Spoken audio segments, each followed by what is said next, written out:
Dexter aurait dû être emprisonné, mutilé ou tué tant de fois.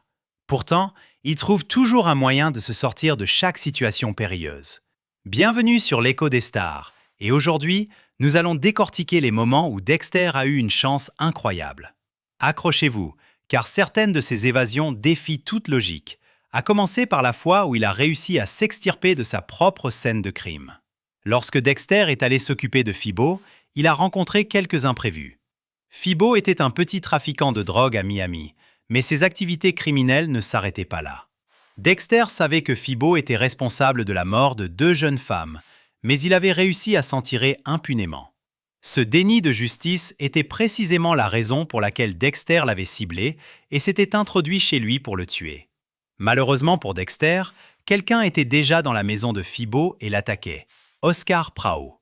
Personne ne le savait à l'époque, mais Oscar était le frère du procureur adjoint de Miami, Miguel Prado. Phoebo et Oscar furent évidemment choqués et confus en voyant Dexter. Phoebo a profité de cette confusion pour s'échapper, et Oscar a attaqué Dexter. Pendant la lutte, Oscar a frappé Dexter si fort que sa nouvelle couronne dentaire a été arrachée. Son rituel de meurtre déraille rarement. Et voilà que non seulement sa cible initiale s'était enfuie, mais il avait fini par tuer Oscar à la place, un homme qu'il n'avait même pas encore identifié. Il laissait désormais des preuves qui l'auraient certainement impliqué dans le meurtre d'Oscar, mais il n'avait pas le temps de les trouver. Phoebo avait employé un jeune homme nommé Wendell pour surveiller sa porte d'entrée. Et quand Wendell a entendu le tumulte et a essayé de voir ce qui se passait avec son patron, Dexter a dû s'enfuir rapidement. Dexter était en panique. Il a emporté le couteau avec lui, mais retrouver la couronne était une cause perdue, alors il a dû la laisser là. Pour n'importe qui d'autre, cela aurait été la fin du chemin. Les policiers étaient sur les lieux dès le lendemain matin, et cette couronne était couverte d'ADN qui n'appartenait ni à Phoebo ni à Oscar, ce qui signifiait qu'une tierce personne était définitivement présente. Mais heureusement pour Dexter, son travail consistait à analyser les scènes de crime pour y trouver des preuves médico-légales. Il fut le premier sur les lieux, et il savait ce qu'il cherchait. Sans que personne ne le regarde, il a trouvé sa couronne et l'a mise dans sa poche. Sans autre preuve, l'équipe a supposé que Phoebo avait tué Oscar et s'était enfui. Dexter a peut-être eu des explications à donner lors de son prochain rendez-vous chez le dentiste, mais en ce qui concernait l'enquête sur la mort d'Oscar, il était tiré d'affaire. Si Wendell était entré dans la maison avant que Dexter ne puisse s'échapper, ou si Masuka avait réussi à trouver la couronne avant Dexter, rien ne l'aurait sauvé d'une enquête et finalement, ses secrets auraient tous été exposés. Mais bien sûr, ce n'était pas la première fois que Dexter avait une chance incroyable. La vie de Dexter ne semble jamais s'améliorer. Juste au moment où le département des homicides était sur le point de clore l'enquête sur le tueur au camion frigorifique, les squelettes dans son placard étaient sur le point d'être découverts. Nous savons qu'au début de la saison 2, des plongeurs sous-marins avaient trouvé le cimetière sous-marin que Dexter avait créé pour se débarrasser des corps de ses victimes. Le nombre impressionnant de victimes, toutes larguées dans la même zone, a immédiatement fait savoir aux autorités qu'elles avaient affaire à un autre tueur en série, ce qui les a amenés à faire appel au FBI. C'est à ce moment-là que Frank Lundy est entré en scène, et ce n'était qu'une question de temps avant que les choses ne dégénèrent pour Dexter. Il le pensait, et il avait absolument raison. C'était un agent d'élite pour le bureau, et sans la vivacité d'esprit de Dexter, il n'aurait pas fallu longtemps avant qu'il ne découvre l'identité du boucher de Bay Harbor. Sous sa direction, le groupe de travail progressait rapidement vers la résolution de l'affaire. En un rien de temps, il savait quelle marina le boucher utilisait pour amarrer son bateau en identifiant le type d'algues qui poussaient sur les sacs et les restes de corps. Avec cette information, l'équipe savait qu'elle devait obtenir les enregistrements des caméras de sécurité de ces quais. Dexter ne faisait pas partie du groupe de travail, mais Lundy a mentionné à Dexter qu'il réquisitionnait toutes les images de sa marina. Il a tout de suite su que ce n'était qu'une question de temps avant qu'il ne trouve des images de lui chargeant des sacs sur son bateau, ne revenant sans rien et nettoyant le bateau après. Il n'y a rien de plus suspect que cela. Dexter savait ce qu'il devait faire à ce moment-là. Lorsque les preuves sont arrivées au département, la police n'a pas perdu de temps. Ils les ont examinées immédiatement, mais il y avait des heures et des heures de séquences. Finalement, il trouverait les parties de ces cassettes où Dexter était visible, et ce serait la fin. Mais au dernier moment, Dexter a trouvé une échappatoire. Il y avait 2 adolescents dans la salle de détention pour une infraction mineure. En les voyant, Dexter a élaboré un plan. Tirer l'alarme incendie la plus proche de la salle de détention pour que tout le monde suppose que l'un d'eux l'avait fait. Tout le bâtiment devrait quand même procéder à une évacuation obligatoire. Et pendant qu'il serait parti, il pourrait supprimer les heures de séquence qui le montraient utilisant son bateau pour charger les sacs mortuaires. Les gens étaient sceptiques, bien sûr. En partant, Maria Laguerta et Ángel Batista ont mentionné à quel point l'évacuation était gênante et ont même supposé que l'un des enfants qui avait été amené plus tôt leur faisait une blague, mais ils ont quand même suivi le protocole et ont quitté le bâtiment. C'est alors que Dexter est entré dans la pièce où ces images étaient examinées. Il s'apprêtait à tout supprimer lorsqu'il a entendu des pas et a pensé à se cacher derrière une chaise. Masuka est entré dans la pièce pour faire un dernier balayage de l'étage afin de s'assurer que tout le monde était sorti, mais la chaise était juste assez grande pour cacher Dexter. Masuka est parti, et c'est alors que Dexter a finalement supprimé toutes les images qui auraient pu l'incriminer. Je ne sais pas pour le Miami Metro, mais la plupart des espaces publics ont des caméras de sécurité, surtout les endroits qui accueillent régulièrement des criminels potentiels. Les postes de police en ont généralement, mais le commissariat de Dexter devait être l'exception. Il a réussi à faire accuser quelques enfants d'une blague inoffensive, à échapper à la détection de Masuka, à falsifier des preuves et à s'éclipser avant même que quiconque ne réalise qu'il manquait à l'appel. Si Lundy avait demandé aux techniciens de laboratoire d'examiner ses preuves vidéo un jour plus tôt, ou s'il en avait gardé une copie, si Dexter avait été appelé à couvrir une scène de crime ailleurs ce matin-là, ou si cette chaise de bureau avait été un peu plus petite, il n'y a aucune chance que Dexter s'en soit sorti. Le groupe de travail de Lundy découvrirait plus tard que le boucher de Bay Harbor travaillait définitivement pour le Miami Metro. Et ces images de Dexter chargeant de grands sacs informes sur son bateau à toutes les heures de la nuit auraient fait de lui le principal suspect et finalement le seul. Mais sans ces images, cela aurait pu être n'importe qui avec un bateau, n'importe qui naviguant dans ses eaux. Ainsi, une fois qu'elles ont disparu, cela signifiait que Dexter pouvait s'éclipser sans laisser de traces une fois de plus. Et ce n'était même pas la chance la plus incroyable qu'il obtiendrait pendant l'enquête sur le boucher de Bay Harbor. Alors que l'enquête s'intensifiait, il était clair pour tous les membres du groupe de travail sur le boucher que le coupable ne pouvait être que l'une des 2 personnes, le sergent James Dokes ou Dexter. Le camouflage de Dexter était si convaincant que personne d'autre ne le soupçonnerait pendant des années. Mais même avec toute sa routine, consistant à apparaître comme un charmant analyste médico-légal n'ayant rien à cacher, il aurait été aussi bien pris si Dokes avait remis les lames de sang dès qu'il les avait trouvées. Mais encore une fois, Dokes aurait eu des ennuis s'il les avait remises. Donc, la situation est devenue compliquée. Au moment où il les a fait analyser par un tiers secret en Haïti, et le temps qu'il a fallu pour organiser tout cela, le FBI a trouvé les lames dans le coffre de sa voiture. En raison du comportement erratique récent de Dokes, en particulier son traitement de Dexter au bureau lorsqu'il l'a frappé de la tête, il a été suspendu de son travail alors qu'une enquête interne était initiée. Il semblait déjà instable, méfiant et refusait d'aider l'enquête. Puis, ils ont trouvé les lames dans sa voiture et il s'est enfui sans explication. Dokes ressemblait au parfait coupable, le seul qui aurait pu logiquement être le boucher de Bay Harbor. La découverte de ces lames par le FBI dans sa voiture a pratiquement assuré que la police cesserait de chercher aussi attentivement d'autres suspects potentiels, y compris Dexter. Ils ont appelé Dexter pour analyser et traiter ses propres lames de sang. Et bien sûr, il ne se serait jamais incriminé lui-même.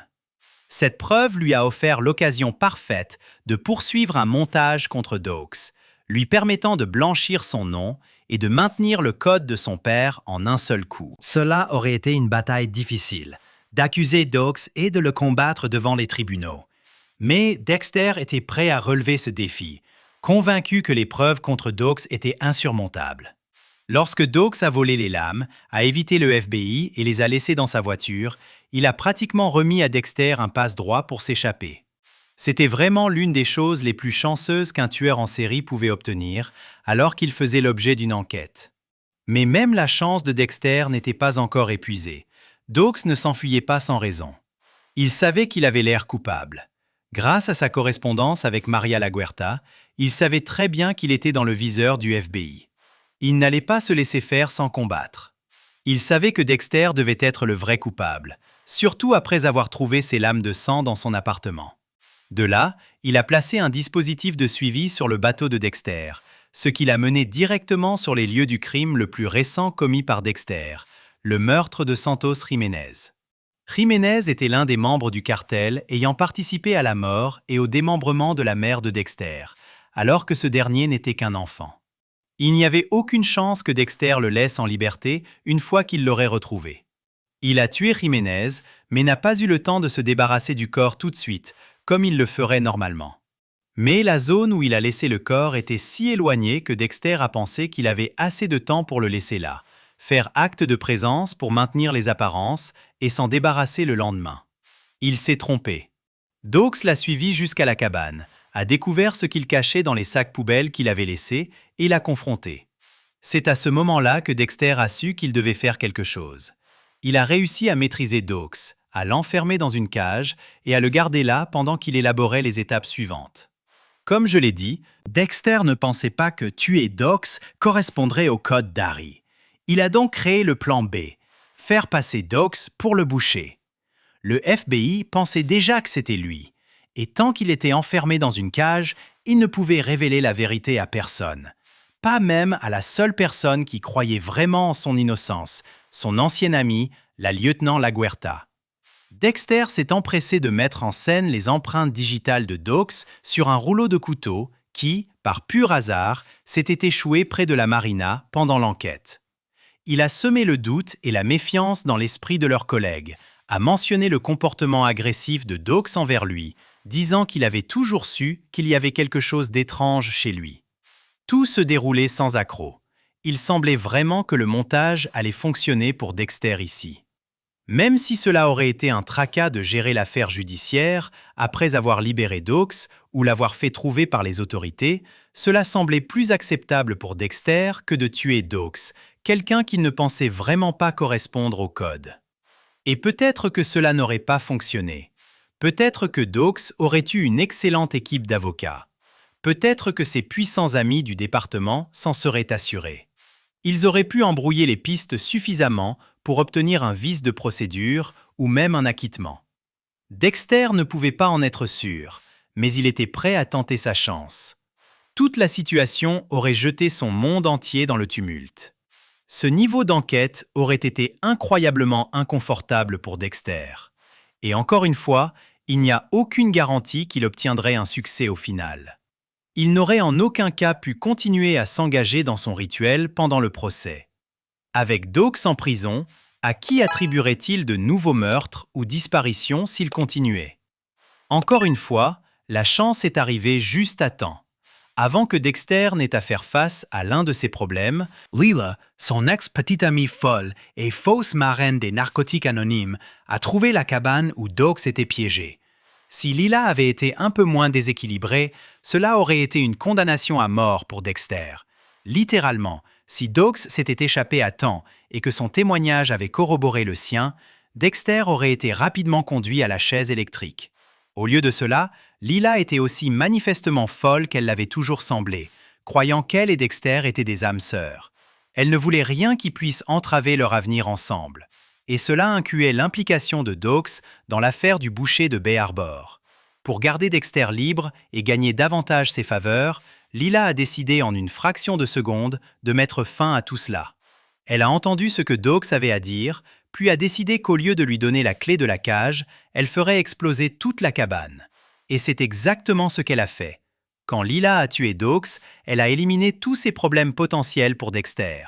Plus d'enquête sur le boucher de Bay Harbor, plus de soucis concernant un procès, plus de soucis concernant l'éthique de tuer un homme relativement innocent et de briser son code. Tout était derrière lui. Dexter n'a peut-être pas voulu que Dawes meure, mais il n'en était pas accablé. Il était libre. Lila lui a donné la parfaite échappatoire. Bien sûr, il l'a tué plus tard, non pas pour venger Dawes, mais pour éliminer un témoin gênant et protéger ses secrets. Et cela signifiait qu'une fois de plus, Dexter était miraculeusement tiré d'affaire. Mais comment personne ne remarque-t-il quelqu'un travaillant au Miami Metro, sous enquête, prenant un vol d'une journée pour Paris, puis revenant sans aucune photo? Le FBI a clôturé l'affaire et est passé à autre chose. Dexter est revenu à ses vieilles habitudes, et personne n'en a jamais rien su. Il semble que sa chance ne s'épuise jamais, d'autant plus qu'il y a bien d'autres exemples. Peu d'entre nous ont déjà envisagé de traverser un ouragan, et encore moins de se jeter tête baissée directement dans l'œil du cyclone. Mais après la mort de Deb, Dexter se sentait désespéré. Il pensait être un danger pour tous ceux qui l'entouraient. Cela l'a incité à quitter Miami, même si cela signifiait abandonner Hannah et son propre fils Harrison, qui était très jeune à l'époque. Dans cet esprit, Dexter a débranché Deb de son support vital et a volé son corps à l'hôpital. Il a chargé son corps sur son bateau et l'a jeté dans l'océan, dans la zone où il laissait toutes ses autres victimes. Après avoir fait ses derniers adieux, Dexter a conduit son bateau directement dans la tempête imminente, l'ouragan Laura. Le showrunner Scott Buck a affirmé qu'il savait exactement ce qu'il faisait là. Dexter mettait son bateau sur la trajectoire de l'ouragan, ce qui lui permettrait de s'échapper de cette manière. Il est mentionné dans un épisode précédent qu'il a un radeau de sauvetage d'urgence à bord de ce bateau, et on peut voir qu'il avait un plan. Il ne savait juste pas lequel. Mais le fait est qu'il est fort peu probable que quelqu'un survive à une tempête de cette ampleur, même sur Terre, et encore moins en pleine mer. Mais Dexter l'a fait. Le final de la série a été largement considéré comme l'une des pires fins de l'histoire de la télévision, ce qui est un coup dur pour une série aussi aimée que Dexter. Mais peut-être qu'une partie de nous tous ne voulait pas le voir rencontrer sa fin. La rumeur veut que le scénario original incluait la mort de Dexter à la fin de la série. Où est le plaisir là-dedans? Dexter a eu une chance inexplicable en survivant à l'ouragan Laura. Et comme la série dérivée New Blood le montrerait bientôt, sa capacité à échapper à une mort presque certaine ne s'arrêterait pas là. Quelque part entre la fin de la série originale et le début de New Blood, Dexter a voyagé de l'Oregon jusqu'à New York. Il avait adopté une nouvelle identité dans la petite ville d'Iron Lake. Alors qu'il vivait sa meilleure vie en se faisant passer pour un homme normal nommé Jim Lindsay, son fils Harrison traversait une période très difficile. Sa mère adoptive, Hannah, serait décédée d'un cancer du pancréas, ce qui a laissé Harrison seul au monde. Il savait que Dexter était toujours en vie grâce à la lettre qu'il avait trouvée, adressée à Hannah par Dexter après sa prétendue date de décès. Avec suffisamment de temps et de détermination, Harrison a retrouvé Dexter. Il a découvert que son père disparu se cachait à Iron Lake et s'est introduit chez lui, cherchant des indices et la confirmation qu'il était sur la bonne voie. Il n'a pas été facile de reconstruire leur relation. Harrison était un adolescent tourmenté qui avait vécu le meurtre de sa mère biologique, l'abandon de son père et le décès de sa mère adoptive. Après son séjour en Argentine, il était un vagabond sans abri qui est devenu dépendant des drogues, dont il a finalement dû se sevrer. Et même après avoir réussi à rester en vie, à se débarrasser des drogues et à retrouver son père, la vie d'Harrison ne s'est pas améliorée immédiatement. Sa relation naissante avec Dexter était tendue, et juste au moment où il s'installait à Iron Lake, le besoin de tuer de Dexter rendait leur séjour impossible. Pour aggraver les choses, la petite amie de Dexter était alors la chef de la police d'Iron Lake, et elle était sur le point de reconstituer toutes les pièces du puzzle du boucher de Bay Harbor. Cela signifiait que Dexter irait en prison à coup sûr, et une fois extradé en Floride, il devrait faire face à la peine de mort. Mais comme nous le savons, le code qu'il suit ne lui permet pas d'être attrapé. Et son désespoir de rester libre était à son comble après qu'Angela ait découvert son vrai nom et son ancien terrain de jeu à Miami. Alors, quand elle a arrêté Dexter, il a accepté pendant un certain temps pour sauver les apparences. Mais cela ne durerait pas longtemps. Alors que les murs se refermaient sur Dexter et qu'il réalisait qu'il ne pouvait pas s'en sortir par la persuasion comme il l'avait fait tant de fois auparavant, il a pris la décision imprudente d'attirer le sergent, Coach Logan, dans un faux sentiment de sécurité avant de l'étrangler à travers les barreaux de sa cellule et d'exiger les clés. Dexter a essayé d'éviter de tuer Logan. Il voulait juste rejoindre Harrison et rester hors de prison. Mais malheureusement, Logan n'allait pas se laisser faire facilement non plus. Il a refusé de donner les clés à Dexter, choisissant plutôt de saisir son arme à feu et de tirer à l'aveugle dans la cellule. Bien sûr, il a manqué sa cible, et en un instant, Dexter lui a brisé le cou, le tuant instantanément. Dexter s'est échappé et a appelé Harrison, pensant qu'ils quitteraient la ville ensemble. Mais son visage était couvert d'éclaboussures de sang. Il a été littéralement pris la main dans le sac. Quand Harrison a vu cela, il a exigé de savoir de qui était le sang. Et parce que Dexter l'a appelé depuis le téléphone de Logan, il lui a été facile de tout reconstituer. Savoir que Dexter avait tué Logan a complètement changé la perspective d'Harrison. Avant, il comparait Dexter à Batman, mais voir son père tuer un homme innocent l'a laissé complètement désillusionné. Il a tiré sur Dexter en pleine poitrine, choisissant de tuer son propre père plutôt que de le laisser s'échapper et vivre pour tuer une autre personne innocente dans sa mission sans fin pour éviter de rendre des comptes pour ses crimes.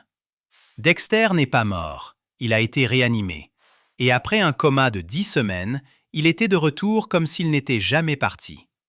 Dexter s'est sorti de nombreuses situations délicates, mais un coup de feu si près du cœur aurait suffi à faire abandonner presque n'importe qui d'autre. Il est revenu et a continué son schéma de tuer des tueurs, sauvant tant de vies dans le processus. Et avec le temps, même Harrison l'a réaccepté dans sa vie. Pour quelqu'un comme Dexter, une personne constamment à la recherche de connexion dans sa vie, survivre au coup de feu n'aurait peut-être pas suffi. Mais non seulement il a vécu après avoir été de nouveau abattu, mais il a aussi retrouvé sa famille. Et alors que nous attendons avec impatience la 2e saison de Résurrection, il ne fait aucun doute que Dexter continuera à bénéficier d'un coup de chance après l'autre. Dexter a beaucoup de compétences, mais parfois, sans beaucoup de chance de son côté, il aurait été enquêté, pris sur le fait ou tué.